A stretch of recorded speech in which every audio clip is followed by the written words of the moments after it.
أعوذ بالله من الشيطان الرجيم وإذ جعلنا البيت مثابة للناس وأمنا واتخذوا من مقام إبراهيم مصلى وعهدنا إلى إبراهيم وإسماعيل أن طهرا بيتي للطائفين والعاكفين والركع السجود. الحمد لله رب العالمين والصلاة والسلام على سيد الأنبياء والمرسلين وعلى آله وصحبه أجمعين. ثم أما بعد فأعوذ بالله من الشيطان الرجيم. We're looking at ayah number 125 in Surah Al-Baqarah. As you recall, we were talking about the conversation that Allah mentions between Himself and Ibrahim alayhi salam, and how Ibrahim alayhi salam's first concern was his future generations. Allah now reminds us of something that Allah Azza wa Jal commanded Ibrahim alayhi salam to do. And so the first thing He tells us is وَإِذْ جَعَلْنَا الْبَيْتَ مَثَابَةً لِلنَّاسِ وَأَمْنًا, that when we made the house, meaning the Kaaba, the Qibla, مَثَابَةً لِلنَّاسِ وَأَمْنًا, a place for people to come back to constantly, and a place where people will find peace, a place that is meant to be peaceful and safe. Interestingly, there's a transition. The previous ayah, the last conversation we heard was, what about my children? And all of a sudden Allah starts talking about the Qibla itself, the Kaaba itself, Allah's house. You know, some ulama comment, like for example Al-Biqa'i rahimahullah, very concerned with how the ayat flow, meaning how a subject goes from one to the other, to the other, to the other. And he ponders over this relationship between Ibrahim alayhi salam's concern for the future and immediately Allah mentioning His house that is supposed to be a place of peace, and says that the preservation of future generations will have a lot to do with the house of Allah. It'll have a lot to do with the house of Allah. And of course it has to do with the Kaaba directly, but even by association, all of the houses of Allah that are built, including this one, are satellites of that house. They are extensions of that house of Allah, right? So what we're learning here actually is the critical nature of the role of the masjid in upbringing of our children. You know, in subtle terms, in between the lines, what's here is how important the masjid is in the raising of our children. Anyhow, وَاتَّخِذُوا مِن مَقَامِ إِبْرَاهِيمَ مُصَلَّى. And so Allah Azza wa Jal, we're just pondering over Ibrahim alayhi salam and his lineage, and He knows that we're the ones listening to these ayat, so that the amr is to all of us, وَاتَّخِذُوا. And all of you take, مِن مَقَامِ إِبْرَاهِيمَ مُصَلَّى, you should make sure you make a musalla, a place of prayer, out of the station of Ibrahim alayhi salam. And you know about that in the Hajj and in the Umrah, the Masnoon prayer, where we're to make prayer, right? So in that transition also there's a hint that Allah He wants us, as we think about these things, about what we should be doing. Now that you know that Ibrahim alayhi salam built that house for his future generations, well, who's included among that dua? وَمِن ذُرِّيَّتِي, who should be included among that? Us, those who took shahada. And so what should we do in honor of that legacy? وَاتَّخِذُوا مِن مَقَامِ إِبْرَاهِيمَ مُصَلَّى. So here also we learn some of the deeper wisdom of Hajj. And interestingly, one of the trends in Surah Al-Baqarah is Allah drops a hint. He gives a hint. He points to something in a very subtle way. And then later on it comes in full circle. Like a seed, you barely see the seed, and later on it turns into a full plant, right? So the same thing happened, for example, with Bani Israel. Right now Allah is just talking about Ibrahim alayhi salam. Later on He's going to talk about how the other children of Ibrahim alayhi salam have now been chosen. وَكَذَلِكَ جَعَلْنَاكُمْ أُمَّةً وَسَطًا. Right now, just a subtle hint about وَاتَّخِذُوا مِن مَقَامِ إِبْرَاهِيمَ مُصَلًّى. And later on, in the same surah, just a few ayat later, the change of the Qibla itself.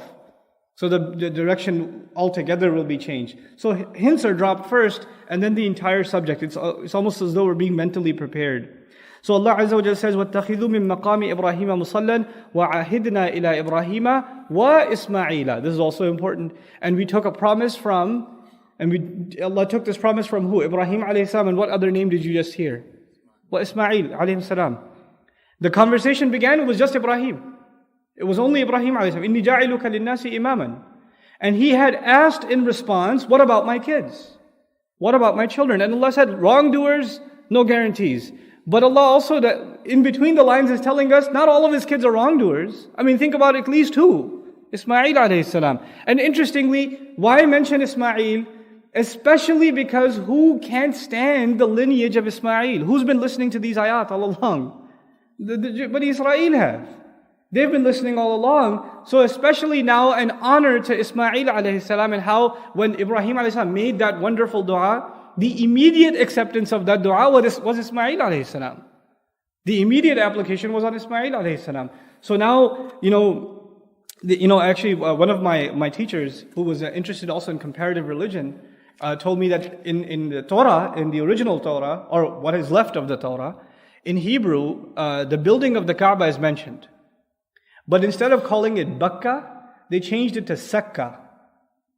And instead of Ismail, they changed it to Ishaq. So just move along. But they couldn't change too much of the spelling, apparently. So Sakka is still there instead of Bakka or Makkah. So they made these alterations. Anyhow, so Allah Azza wa Jal commands Ibrahim alayhi salam and Ismail alayhi salam, an tahhira baytiya, that both of you should cleanse my house. Both father and son should cleanse my house.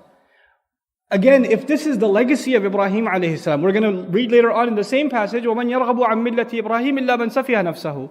Who should turn away from the legacy of Ibrahim except someone who's fooling himself? So everything we learn about Ibrahim alayhi salam is like a legacy of his. And holding on to that legacy is the smart thing to do. When Allah commanded Ibrahim alayhi salam to take care of his house, He didn't just command him. Who did He command with him? His son. What are we supposed to be doing with our sons? Don't just volunteer at the masjid. Volunteer with your son. Don't just come to Jama'ah. Come with your son. Bring, our sons especially. It's an important thing that the fathers here realize how important it is to make service to Allah's house, participation at Allah's house, part of their son's life. And part of what they see as their father's contribution to them. People who bring their children to the masjid. I still remember when my dad used to bring me to the masjid. I still remember. Wallahi. And I still appreciate that. As one of the most beautiful, children forget many things. One of the things, wallahi, you won't forget is when your father used to bring you to the masjid. أَن طَهِّرَ بَيْتِيَ, that you should both purify my house. لِلطَّائِفِينَ وَالْعَاكِفِينَ وَالرُّكَّعِ السُّجُودِ. For الطَّائِفِين, people who make tawaf, you know what that is. وَالْعَاكِفِين, people who make i'tikaf. I think you know the term i'tikaf, right? So at the house of Allah, there will be people coming obviously for Hajj and Umrah, they'll make tawaf. Others will come yet for i'tikaf. وَالرُّكَّعِ, rukka' is people who make what? Ruku', as-sujud. The last thing is people who make sajda. Now interestingly, وَالرُّكَّعِ السُّجُود, there's no wa in between. There's no and in between. And what's beautiful about that is, tawaf is a separate activity, i'tikaf is a separate activity, but ruku' and sujud are one activity. One activity how? The salah. So there's the wa is removed because it's one activity really. It's together. Ruku' necessitates sujud. And so here in this ayah also there's just on a side note an appreciation of beauty and sequencing in the Quran. If you think of these acts of ibadah, ta'ifin, akifin, ruka'i, sujud, 3 acts of ibadah, you can think of it as tawaf, i'tikaf and salat. If you think of those 3 things. At any given time, which of those 3 acts is happening in the most number? The most number. Who is the most number of people all over even the world, not just even limited to the Kaaba, are making sujud, actually. Sujud. Because sujud can happen in salah and even outside salah. And for every one ruku', there are at least 2 sujud. So sujud is happening the most. What's one less than that? Ruku'. What's one less than that? All over the world, including the haram. At least some people are making i'tikaf. And what's the least amount and most specialized, unique ibadah that's particular to the house of Allah? Tawaf. So the act of ibadah that's the most specific to the Kaaba is mentioned first. Then the act that is happening at the Kaaba but happens elsewhere too. Then the act that's happening at the Kaaba but happens much more elsewhere, ruku', and finally sujood. So there's this sequence it's a quantitative kind of sequence even. And in specialization, it's from khas to am really. Very specific to the Kaaba to just more general and more general and more general. Anyhow, so وَالرُّكَّعِ السُّجُودِ وَإِذْ قَالَ إِبْرَاهِيمُ. And then when Ibrahim alayhi salam said, well, Ibrahim alayhi salam already said, he said, قَالَ وَمِن ذُرِّيَّتِي. He said before, what about my children? Now Ibrahim alayhi salam is speaking again. But now when he's speaking, it's after he's been commanded. He's been commanded to purify Allah's house, and obviously it's understood he's engaged in that activity. And as he's engaged in that activity, what does he say to Allah? رَبِّ اجْعَلْ هَذَا بَلَدًا آمِنًا. My master, make this a peaceful city. Make this, meaning Mecca, a peaceful city. وَارْزُقْ أَهْلَهُ مِنَ الثَّمَرَاتِ. And provide its children from all kinds of fruit. الثَّمَرَات. 2 things he asked for. The one thing he asked for was peace, and the other thing he asked was fruit. You can call it prosperity. Peace and prosperity.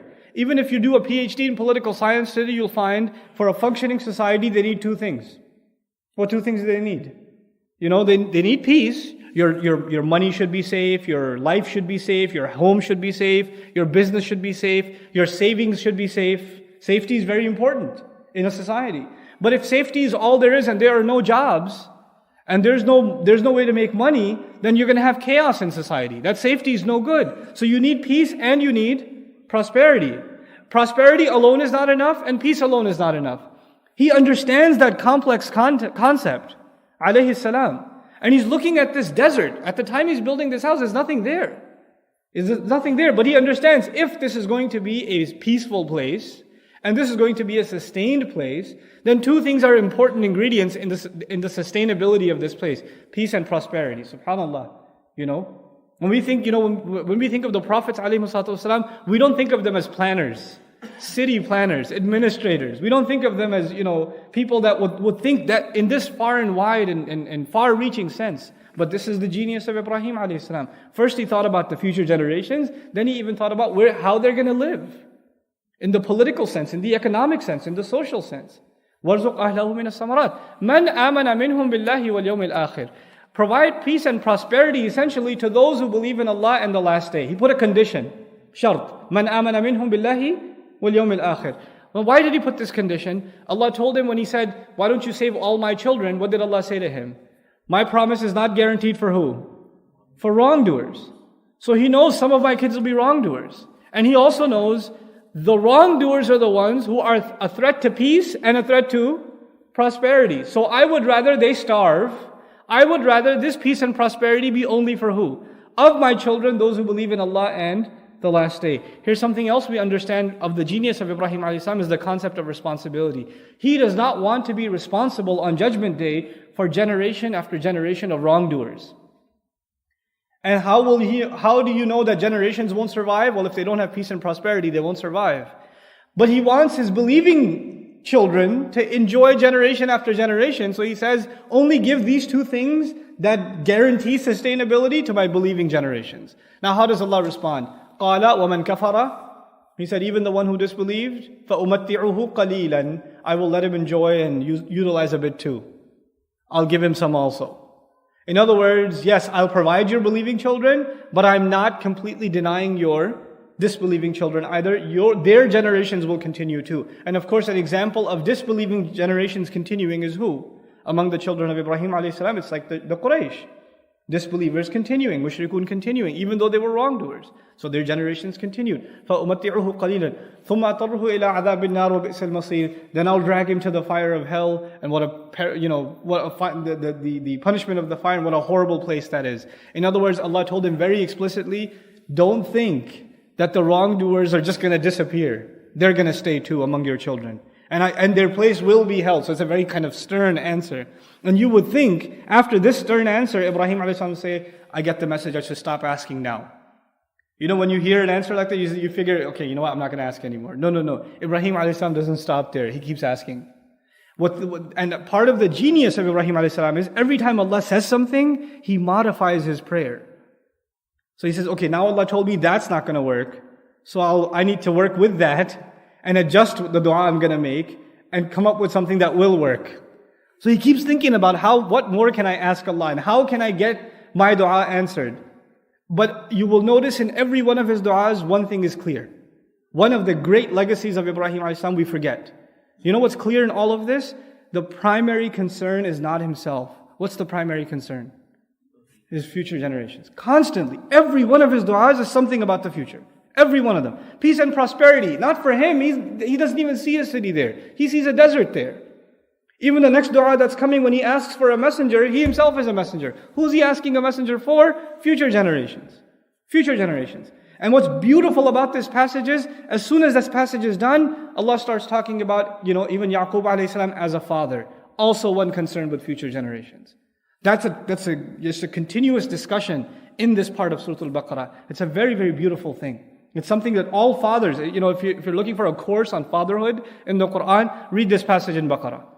It's just a beautiful, beautiful place in the Quran. You just in the 120s in Surah Al-Baqarah. Just read through it and you'll just appreciate a gem, just a treasure that's waiting for all of us. May Allah Azza wa Jal help us take guidance from this beautiful book, and may He give us the ability to implement the wisdom that was implemented by the Prophets ﷺ, and may Allah give the fathers of our community the ability to really be fathers as they should be. Barakallahu li wa lakum. Wassalamu alaikum wa rahmatullahi wa barakatuh.